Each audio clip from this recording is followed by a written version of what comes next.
Jadon Sancho is now free, and at last, he can now stop playing foot champs. I wouldn't play it anyway, mate. It stinks. Alright, lads, if we can hit 3,000 likes and tell me down below in comments your thoughts on the entire Sancho situation. And, by the way, Mazzola Designs, we got some brand new legend prints, and I think they are amazing. My own design company, link down below. Code Sancho for 15% off all items. Link down below. And let's get into it.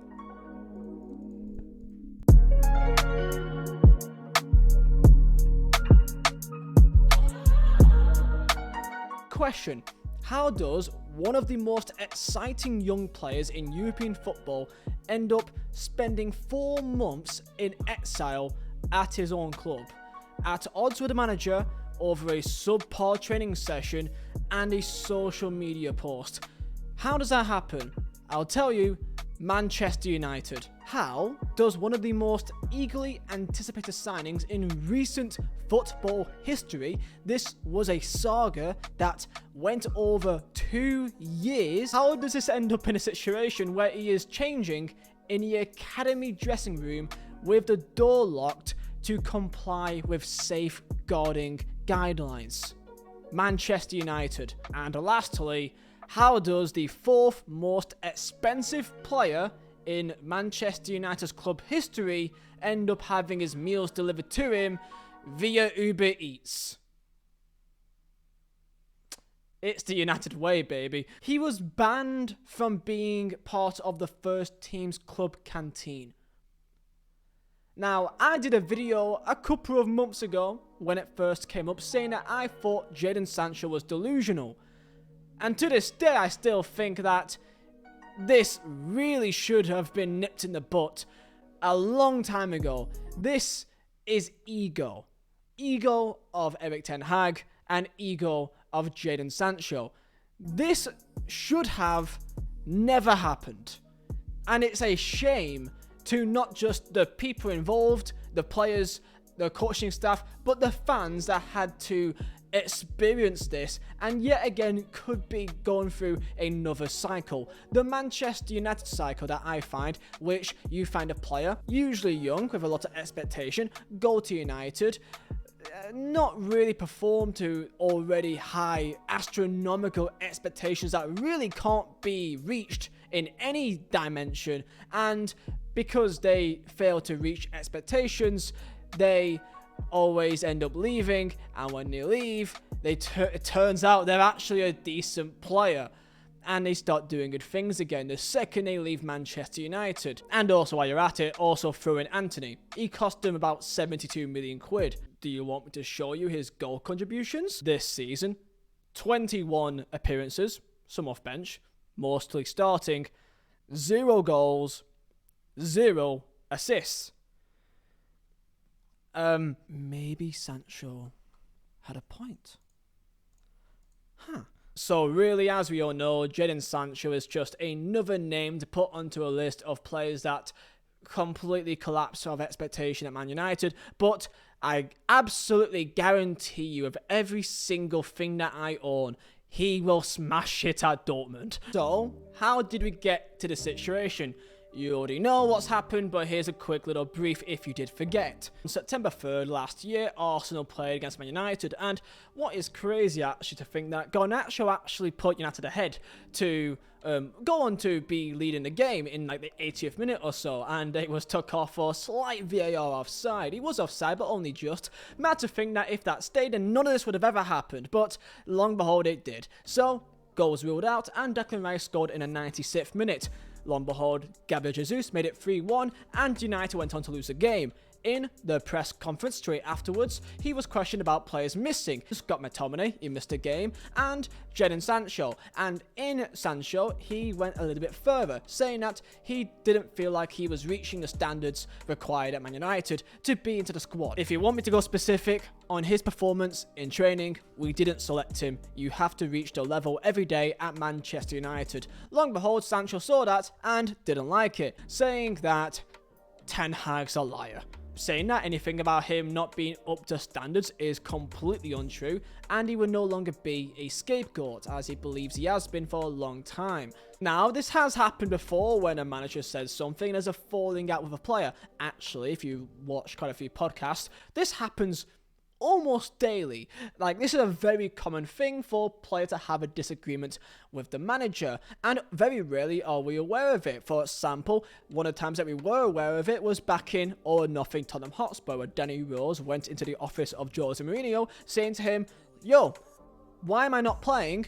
These guys are playing, they stink, they perform badly each game, but yet they're still being picked. But when I have a poor performance, I'm not being picked. What's up with that?" That's a conversation that happens week by week by week to every single football club in the world. Players want to play football, and especially those right on the periphery, they want to play the most, and they are looking for their spot in the team. And when they believe that they are not being given a chance, then they go to the manager. This is common. This is not exactly a rare thing. And in this situation, this has been blown completely out of proportion, all for one thing: ego. Now, when this happens, the player usually deletes the post, apologizes publicly, and saying that he's going to keep his head down and stick to his game. Well, he deleted the post, but he didn't stick his head down.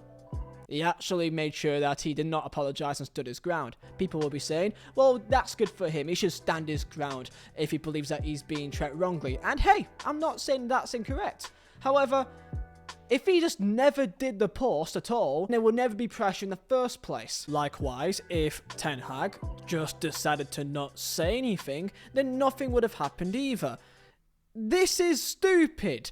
Now, the following are details behind the scenes that you may not even know, but are found online, and this is sourced by The Athletic. Sancho deleted the post, however, an apology didn't happen, and the details of what exactly happened is now coming to light. On the following Monday, after the weekend from losing to Arsenal, there was a video session in which the 72 hours that followed, there were talks around exactly how the player can provide contrition. Ten Hag wanted an apology to his face. He wanted it to be formal, and he wanted to actually feel like, number one, he meant it, and number two, he's going to work hard and try his best to be part of the team, to be committed to the cause. Sancho pushed back on this apology. Sancho pushed back with not acknowledging any wrongdoing of what he did. He believed that he was in the right.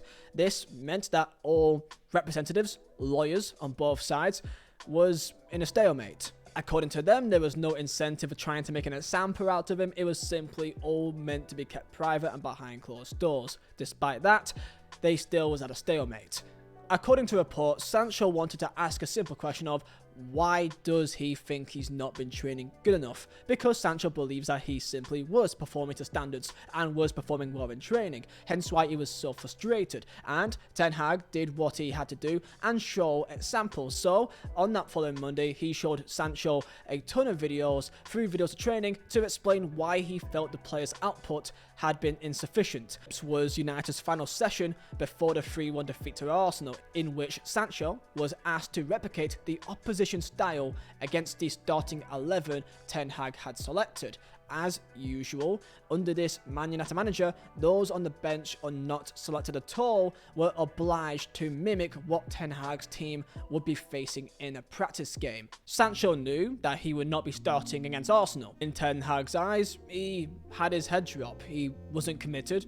He didn't put his all into it, because Sancho may have thought, what's the point anyway? I'm not even going to start. One key highlight was Sancho's pressing, and Ten Hag felt like he didn't press as intent or in the way that Ten Hag wanted him to, and he wasn't committed to the way that he wanted to implement his style. Apparently, these two had many conversations before the Arsenal press conference, but it all bubbled over when he decided to go public with it.